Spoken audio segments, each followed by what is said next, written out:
Hello, hello. What's up and welcome back to my channel, or welcome if you're new. Today I want to talk about my 10 favorite tools and resources and pieces of tech that I use to run my online business this year. So the first thing that I want to talk about is something I'm super geeked about right now, and it is a tool called Zapier. Now, I've known about Zapier for a really long time.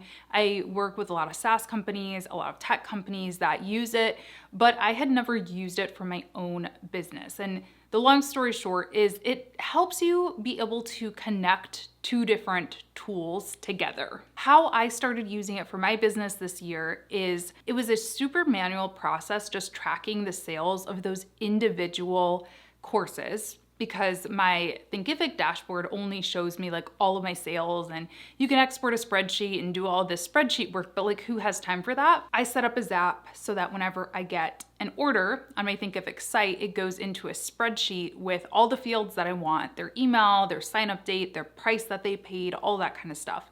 And then I even took it a step further and also created a Zap so that whenever anyone buys a certain program, they get added to an email list automatically. So it's like one full swoop. But there's so many other things you can do with this. You can add people to Slack. So if you had a course and you wanted to add Slack as a perk, you could automatically send them a Slack room as soon as they purchase. It's super, super cool.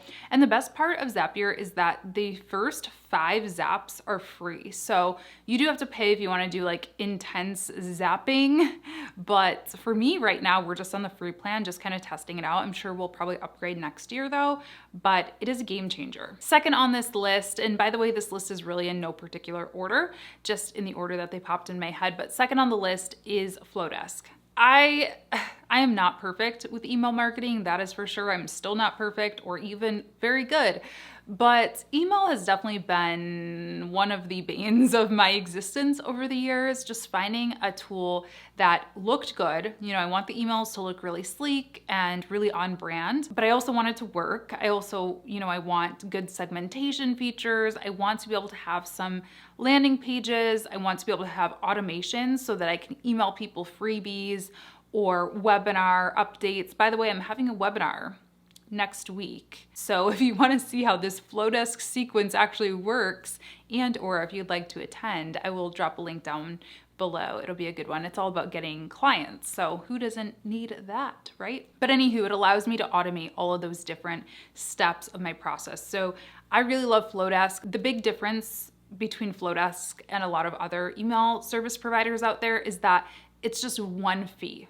Like it's one flat fee per month, and you don't get charged more depending on how many email subscribers you have or how many landing pages you create or how many automations you want to use. It is just one flat fee and you get unlimited use to everything. Okay, third on my list is Honeybook. I've talked about Honeybook before, so I'll leave some resources in the cards if you wanna dive really deep in it, but essentially it is a client management software. So it enables you to kind of store all of your clients in there and just kind of work out of this hub, as opposed to opening up your email and then opening up a Google Drive and then opening up all these different things. You can also create workflows, which similar to like an email automation, you can say, okay, a client comes in, they submit a Honeybook form, which you can create all in the platform. As soon as someone submits a form, I'm going to email them a brochure. I can send them a link to book a call with me, which you can have a scheduling link through Honeybook as well. And then after the call, I can just click a little button and it will automatically send them an invoice and a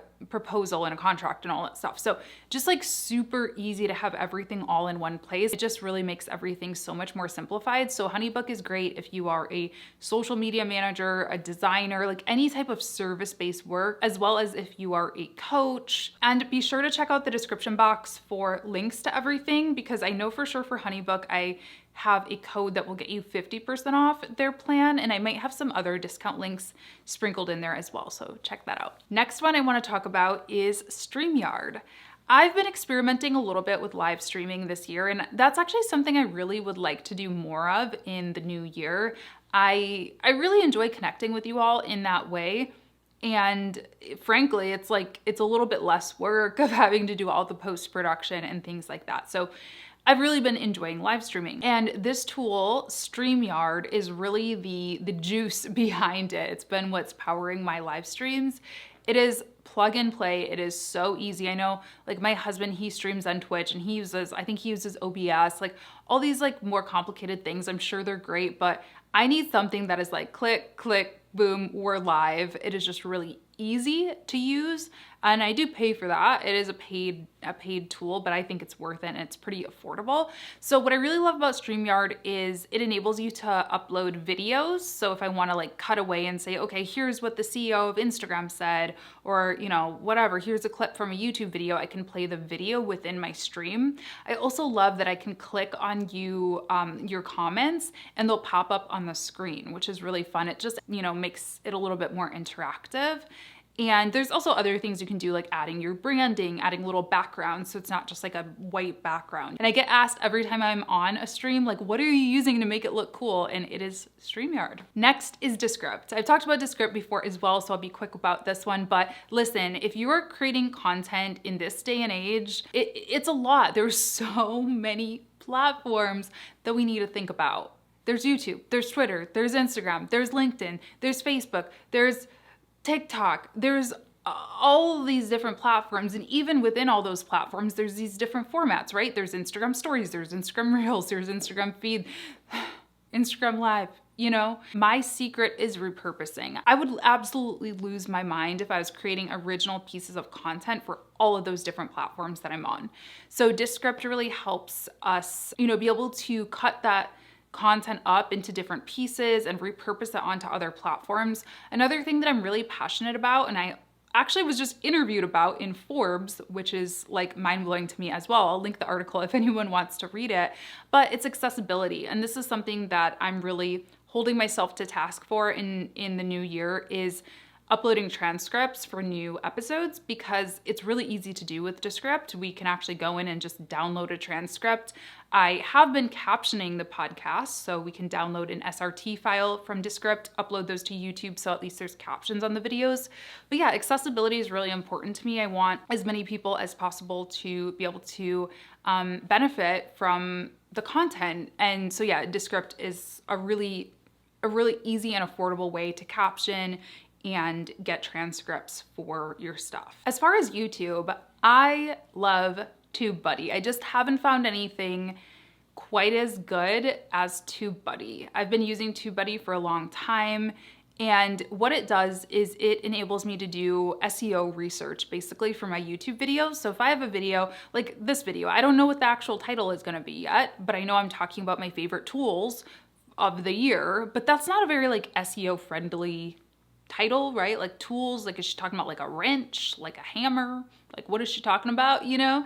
So I can go into TubeBuddy and I can start typing in like, okay, online business resources, online business tools, online business software, you know, just type in a bunch of different titles, and it gives me a ranking for each of those search terms. And that will enable me to decide on my title, my final title for my video, as well as my tags that I use, all of that stuff. So it's just really helpful if you are a creator and you're not an SEO specialist, like I'm not. There's other things you can do with TubeBuddy too. Like you can do like bulk edits to your description boxes, and there's a bunch of different things that you can do. But honestly, the main thing I use it for is just keyword research, and I love it. I can't make it through this video without talking about Canva. Canva is a game changer, and like I actually got flamed on Twitter earlier this year. I almost forgot about that. It was weird. It was like one of the points in time where I had to take a break from Twitter because all of marketing Twitter, not all, but like a lot of marketing and design Twitter was like coming at me because I was like, Canva's a game changer. And people were like, Canva's not a replacement for a designer. I ended up having to delete the tweet.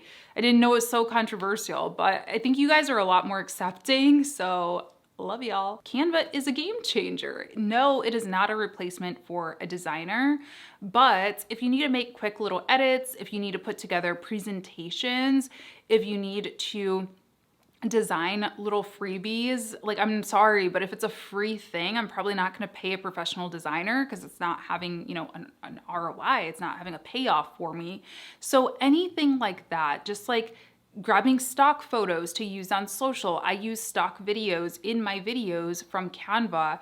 if I need help illustrating a point or want to add in some B-roll. Like there are so many different use cases for it. And I was just really surprised that Twitter was so mad at Canva. But anyway, I think it's a great tool. I do think it's important to know when you need to invest in a designer. Like I wouldn't personally design a logo in Canva. You can if you just need something for, you know, to get your website up or whatever. But for something that is more involved and that requires a little bit more expertise and creativity, definitely hire a designer. Designers are worth what they charge.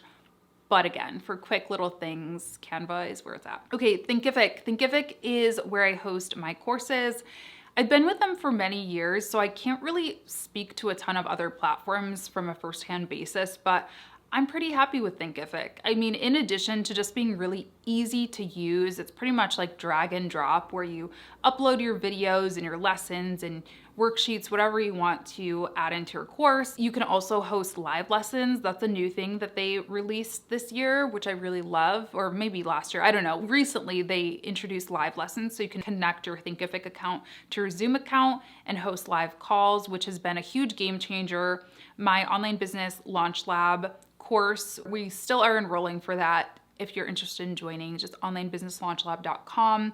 That's a big differentiator in that program is it's really more of like a coaching program. So if you're somebody who was thinking of working with me one-on-one back when I offered 3-month coaching programs, OBLL is going to be a good fit for you because it really combines the power of on-demand education, like pre-planned lessons and worksheets and things like that, with being able to interact with me real time and all the other people in the course. So I really love that Thinkific added that. And lastly, Thinkific does a really good job of providing education and support for their community. This year, I was able to participate in the Think in Color event, which is kind of like a live virtual summit. So they do a really good job of providing education and stuff too. Vidyard, another video tool that I absolutely love. I did a whole video on Vidyard actually. I actually got to work with them on it, but I have been using Vidyard before they ever even knew who I was.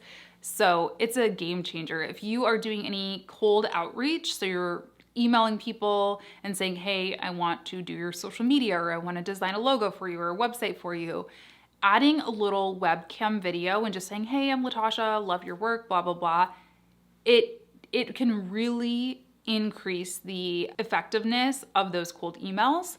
I also use Vidyard for SOPs and just for communicating with my team. If I just have like a quick thing, for example, I was just teaching one of my team members how to upload my podcast onto Anchor. So that's not really something I'm gonna just like write in an email because it's kind of complicated to, explain everything. But at the same time, it doesn't warrant a meeting. Like we don't need to get on a 30-minute meeting for me to tell you how to click upload, save, schedule, So I just open up Vidyard, record a quick 3-minute video and send it along in Asana or an email.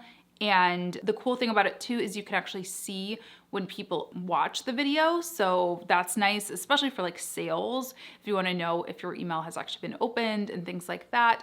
And I'm pretty sure they have unlimited hosting, which is pretty nuts. So you can upload pretty much as many, videos as you want and not have to worry about running out of storage space like you do with Google Drive. Lastly, this one's a little bit boring, but we've been using it a lot more this year. It's Slack. I hated Slack for a long time. Like when I worked in more traditional jobs or even worked with clients that were a little bit more like traditional, like startup clients and things like that, because my Slack would just be going off 24/7. And it was like, I just felt no work-life balance because of it. So it's all about how you use it. Don't get me wrong, like customize your notifications.